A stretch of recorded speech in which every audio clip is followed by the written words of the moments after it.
This story is very meaningful. Everyone should hear it. Listen to Brian tell the story. My name is Amy, and I'm a 32-year-old graphic designer living in a quiet little suburb just outside Charlotte, North Carolina. I've always been the kind of person who finds joy in the small things, sketching in my notebook, sipping coffee on the porch with my husband James, or watching our son Nathan chase fireflies in the backyard. James and I met at a local art gallery 7 years ago, and it was one of those love-at-first-sight moments you only see in movies. He's a high school history teacher with a warm smile and a steady heart, the kind of guy who makes you feel safe no matter what. We've built a life together that feels like a dream, simple, happy, and full of love. Nathan, our 5-year-old, is the light of it all, with his wild curls and green eyes that sparkle when he laughs. I thought nothing could shake us, until the day my sister-in-law, Sarah, handed Nathan a DNA test kit at Christmas and smirked like she'd just lit a fuse under my perfect world. What happened next didn't just threaten to tear my family apart. It blew hers to pieces instead. It was December 23rd, 2 days before Christmas, and the air smelled like pine and cinnamon as James and I hustled around the kitchen getting ready for the family party. Nathan was bouncing around in his reindeer pajamas, giggling as he tried to sneak a cookie from the tray I just pulled from the oven. "Not yet, buddy," I said, ruffling his hair, my heart swelling at how innocent and carefree he was. The doorbell rang, and James shot me a quick look, one we'd shared 100 times before, bracing ourselves for Sarah. She swept in like she always did, her blonde hair perfectly styled, her red coat screaming holiday chic, and her husband Todd trailing behind her with their kids, Tommy and little Emma.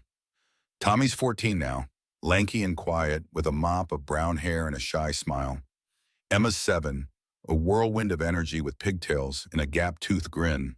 Todd's a good guy, tall, broad-shouldered, an accountant who always looks a little tired but never complains. Sarah, though, she's been a thorn in my side since the day James introduced us.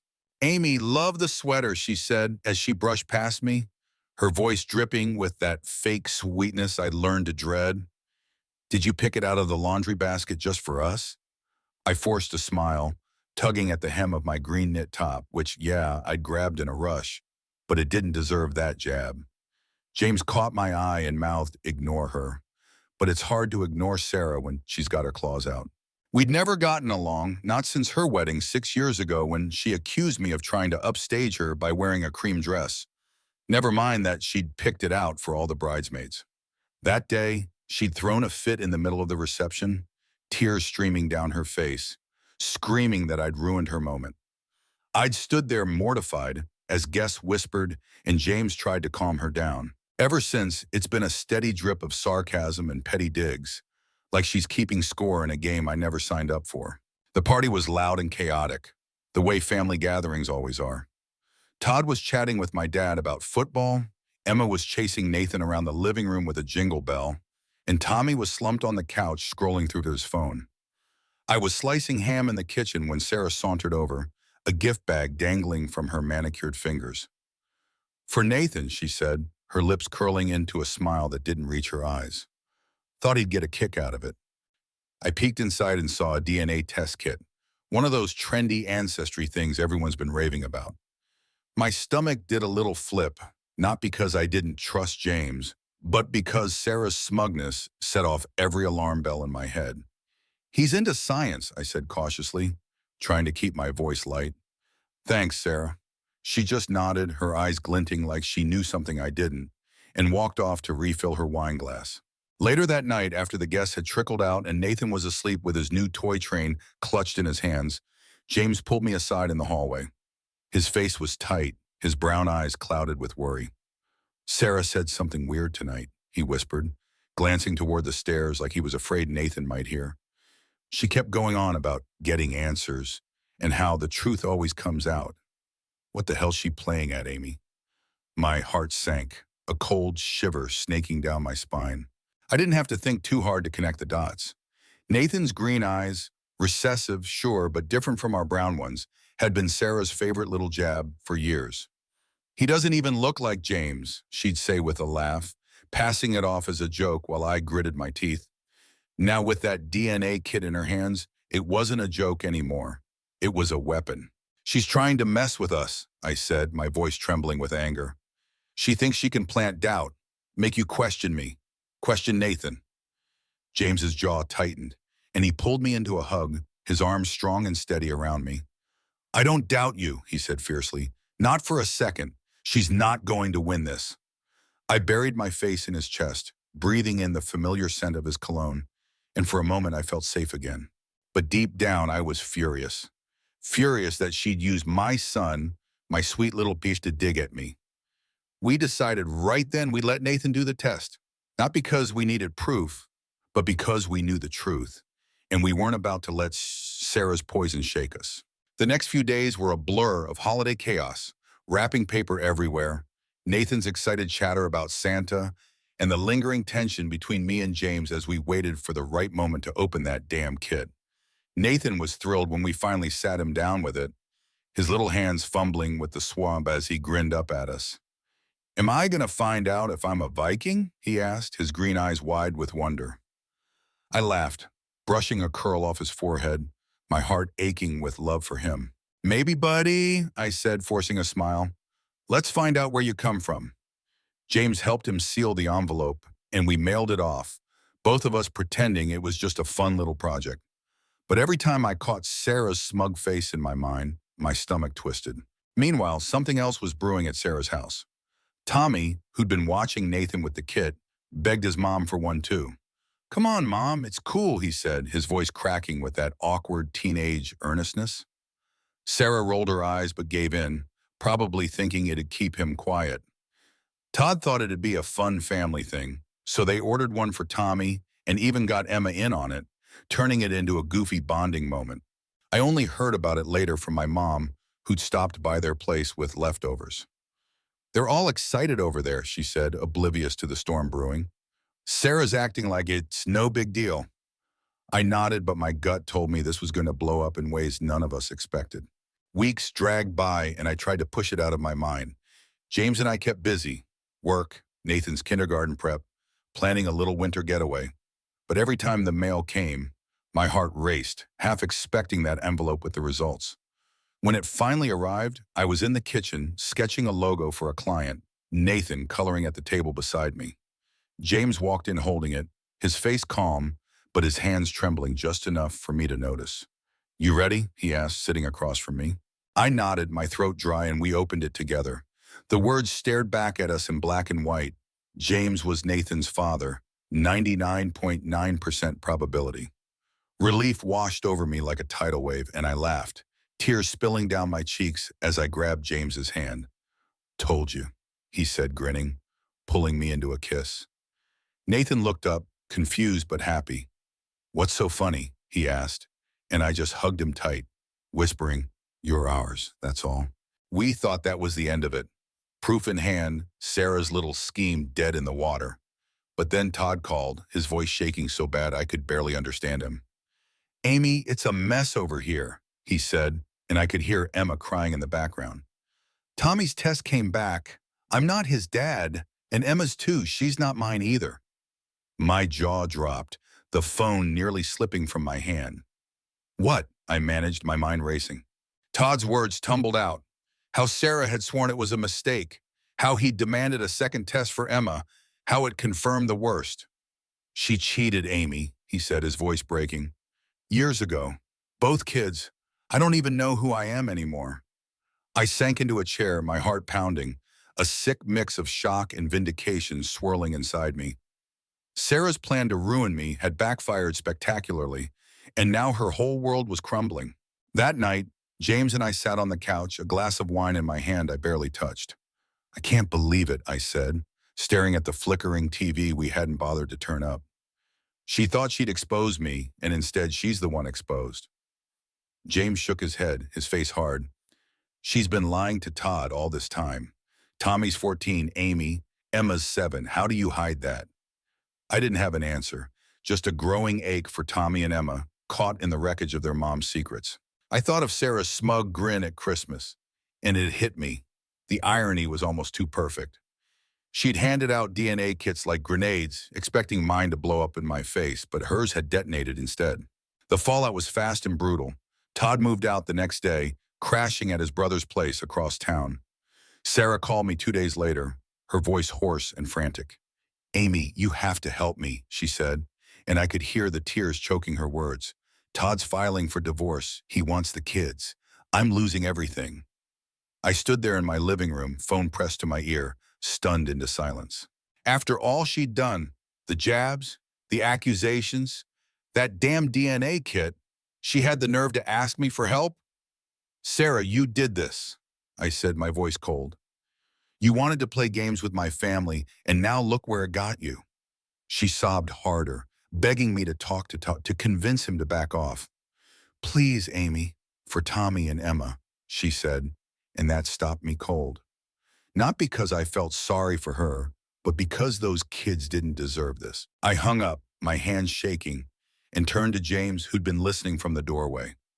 "She's desperate," I said, sinking onto the couch. "But I can't just jump in and fix this for her." He sat beside me, his hand warm on my knee. "She made this mess, Amy. Let her deal with it. We've got Nathan to think about."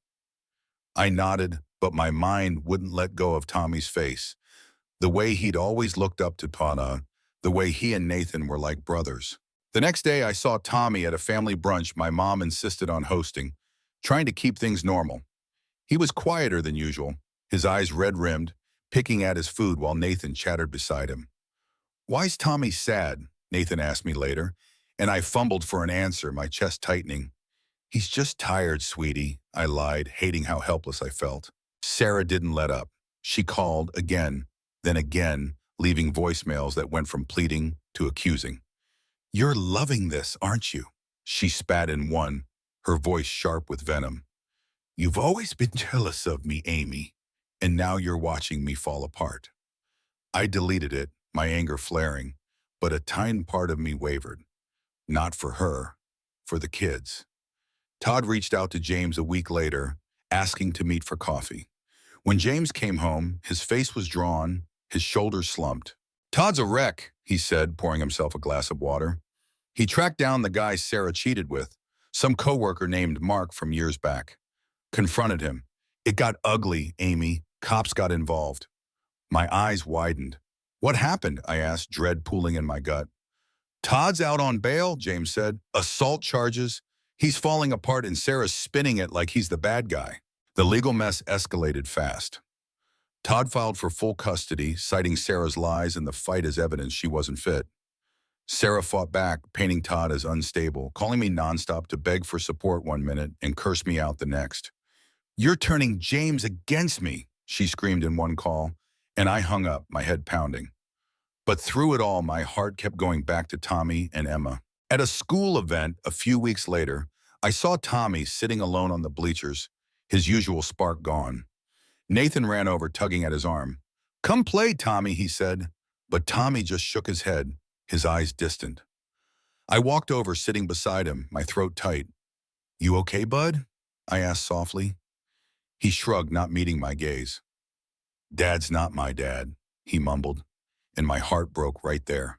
I couldn't stay out of it anymore. Not for Sarah, but for him. I called Todd that night, my voice steady despite the nerves. "Todd, it's Amy," I said. "I know you're hurting, but those kids need you, and they need Sarah too, even if she screwed up. Don't take them away completely." He was quiet for a long time, then sighed. "I just want them safe, Amy," he said, his voice raw. "She's a liar, but they're still my kids. I don't know what to do." I didn't either, but I knew we had to try, for Tommy, for Emma, for Nathan, who kept asking why his cousin wouldn't play anymore. Things spiraled faster than I could keep up with after that call to Todd. The next morning, I was in the kitchen sipping coffee, sketching absent-mindedly in my notebook, when my phone buzzed with a text from Sarah. "Todd's trying to take them away for good. Please, Amy, talk to him." I stared at the screen, my fingers hovering over the keys, torn between wanting to help the kids and wanting to stay a million miles away from her drama. Before I could decide, James walked in, his hair still damp from the shower, and saw the look on my face. "Her again?" he asked, his tone sharp. I nodded, sliding the phone toward him. He read it, his jaw clenching, and set it down hard enough to rattle the table. "She's got some nerve," he said, crossing his arms. "After everything, years of her crap, that DNA stunt, She thinks you owe her anything? I don't, I said quickly, my voice shaking with frustration. But Tommy and Emma, James, they're caught in this. I can't just sit here and watch them hurt. He softened a little, sitting across from me, his brown eyes searching mine. I get it, he said finally. I do. But Sarah's a hurricane, Amy. You step in, she'll drag you down with her. I knew he was right. Years of her snide comments flashed through my mind, every backhanded compliment like a splinter under my skin. But then I pictured Tommy's slumped shoulders at that school event, and my resolve hardened. I'm not doing it for her, I said, meeting his gaze. I'm doing it for them. That afternoon, I drove to Todd's brother's place, a small brick house on the edge of town where he'd been crashing. The air was crisp, the sky gray with the promise of snow, and my stomach churned as I knocked on the door. Todd answered, looking like he hadn't slept in days, his usually neat hair messy, dark circles under his eyes, a faint bruise on his cheek from that fight with Mark. Amy, he said, surprised, stepping aside to let me in. The living room was sparse, just a couch and a coffee table littered with takeout containers. Didn't expect you here, he added, rubbing the back of his neck. I took a deep breath, my hands twisting together. I'm not here for Sarah, I said, my voice firm. I'm here for Tommy and Emma. They're losing everything, Todd. You're their dad, test or no test. Don't let this rip them apart more than it already has. He sank onto the couch, staring at the floor, and for a moment I thought he might tell me to leave. Then he looked up, his eyes red and glassy. I've been their dad every damn day, he said, his voice cracking. Every soccer game, every scraped knee, every bedtime story. And she took that from me, Amy. Lied to my face for years. My chest ached listening to him, the raw pain in his words cutting deep. I sat beside him, keeping my distance, but close enough to show I was there. I know, I said softly. She's awful for it. But those kids don't see the lies, they see you. Don't punish them for what she did. He nodded slowly, wiping his face with his sleeve, and I saw a flicker of the Todd I knew. The steady, quiet guy who'd always been the calm to Sarah's storm. Meanwhile, Sarah was unraveling. My mom called me that night, her voice tight with worry. She showed up at my house today, Amy, she said, crying, yelling, saying Todd's turning everyone against her. I didn't know what to do. I pinched the bridge of my nose, exhaustion settling into my bones. She's losing it, Mom, I said. She's scared and lashing out. It wasn't an excuse, just the truth. Sarah's perfect little life, the one she'd lorded over me for years, was gone and she couldn't handle it. I almost felt sorry for her. But then I remembered Nathan's DNA kit and the smug way she'd handed it over, and any pity evaporated. The custody battle kicked into high gear a week later. Todd had hired a lawyer, a sharp woman named Lisa, with a no-nonsense vibe, and they were pushing for full custody, arguing Sarah's infidelity and instability made her unfit. Sarah countered with her own attorney, a slick guy named Greg, who tried to spin Todd's fight with Mark as proof he was dangerous. I got dragged in despite myself. Sarah kept texting me, begging me to testify on her behalf, saying I knew she was a good mom. Please, Amy, tell them I love my kids, she wrote, and I could almost hear her desperation through the screen. I ignored her, but the guilt gnawed at me, not for her, but for how this was tearing Tommy and Emma apart. I went to the courthouse on the first day of the hearing, sitting in the back with James, my stomach in knots. Todd looked composed in a suit, though his hands fidgeted with a pen. Sarah was a mess, her makeup smudged, her hair pulled back in a sloppy bun, her eyes darting around like a trapped animal. The lawyers went back and forth, throwing out terms like parental alienation and emotional distress, but it was Tommy who stole the show. Lisa called him to the stand, and my heart stopped as he shuffled up, his sneakers scuffing the floor. He was so small up there, his voice barely above a whisper. I want to stay with Dad, he said, glancing at Todd. He's always been there. Even now. The room went silent, and I saw Sarah's face crumple, her hands covering her mouth as she choked back a sob. Todd's eyes welled up, and I gripped James's hand so tight my knuckles turned white. He's just a kid, I whispered to James, my voice thick. He shouldn't have to do this. James squeezed my hand back, his jaw tight. None of them should, he said. Emma wasn't there. She was too young. But I could imagine her confusion, her big brown eyes searching for answers no one could give. The judge adjourned for the day, and I caught Todd outside, his shoulders shaking as he lit a cigarette. "He's tougher than me," he said, exhaling a cloud of smoke. I didn't want him up there, Amy, but he insisted. I nodded, my throat too tight to speak, and left him there in the cold, the weight of it all pressing down on me. Sarah cornered me in the parking lot, her face streaked with tears. "You could have helped me," she said, her voice raw and accusing. "You stood there and watched me lose everything." I stepped back, my anger flaring. "You lost it yourself, Sarah," I said, my words sharp. "You tried to break my family and it backfired. Don't put this on me." She stared at me, her mouth opening and closing it like she wanted to argue, then turned and stormed off, her heels clicking on the asphalt. I drove home shaking, replaying her words. Tommy's testimony, Todd's quiet strength. I didn't know if I'd done the right thing staying neutral, but I knew I couldn't let her pull me under. The hearing stretched over days, each one more brutal than the last. Todd's lawyer brought up Sarah's affair. Turns out Mark wasn't just a fling. They'd been sneaking around for years, even after Emma was born. Greg tried to downplay it, but the evidence was damning. Old texts, late-night calls Todd had dug up from an old phone Sarah thought she'd trashed. Sarah broke down on the stand, sobbing that she'd made mistakes but loved her kids. "I'm their mom," she cried, her voice echoing in the courtroom. "You can't take that away." I wanted to hate her, but seeing her like that, just a shell of the confident, cutting woman she'd been, stirred something in me. Not forgiveness, not yet, but a flicker of pity. Then Todd took the stand, and his words hit like a punch. "I don't care what the tests say," he said, his voice steady despite the tremor in his hands. "They're my kids. I raised them, I love them, and I'll fight for them. But they need their mom too, not the lies, just her." My eyes burned, and I saw the judge soften, her pen pausing over her notes. It was a turning point, a crack of light in the mess. When the ruling came a week later, Todd got primary custody. Sarah's instability tipped the scales. But she'd have weekends and holidays. It wasn't perfect, but it was something. I saw Tommy a few days after at Nathan's soccer game, sitting on the sidelines with Emma. He looked lighter, a faint smile tugging at his lips as he waved at Nathan. "He's okay," Todd said, sitting beside me, his voice rough but relieved. "We're figuring it out." I nodded, watching Nathan kick the ball, my heart swelling with a mix of pride and sorrow. Sarah showed up too, standing apart, her face pale but calm. She didn't approach me, just watched her kids, and for the first time, I saw a hint of the mom she could be if she let go of the bitterness. That night, James and I sat on the porch, Nathan asleep upstairs, the stars bright above us. "We made it through," I said, leaning into him, my voice soft. He kissed my forehead, his arm tightening around me. "We always will," he said, and I believed him. Sarah's grenade had exploded, but it hadn't destroyed us. It had rebuilt something new, fragile but real for all of us.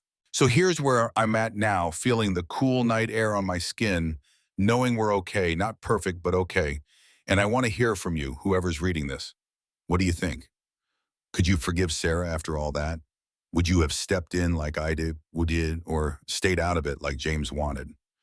I've poured my heart into this story, every tear, every fight, every fleeting smile, and I'd love to know how it hits you. Drop your thoughts below. Let me know what you do in my shoes. And if this crazy ride of a tale moved you even a little, please subscribe to my channel. Hit that little button, share it with your friends, your family, anyone who loves a good, real, gut-punching story. We're a small community here, but we're growing, and I'd love for you to be part of it. Thanks for sticking with me through this wild journey. Let's keep telling these stories together.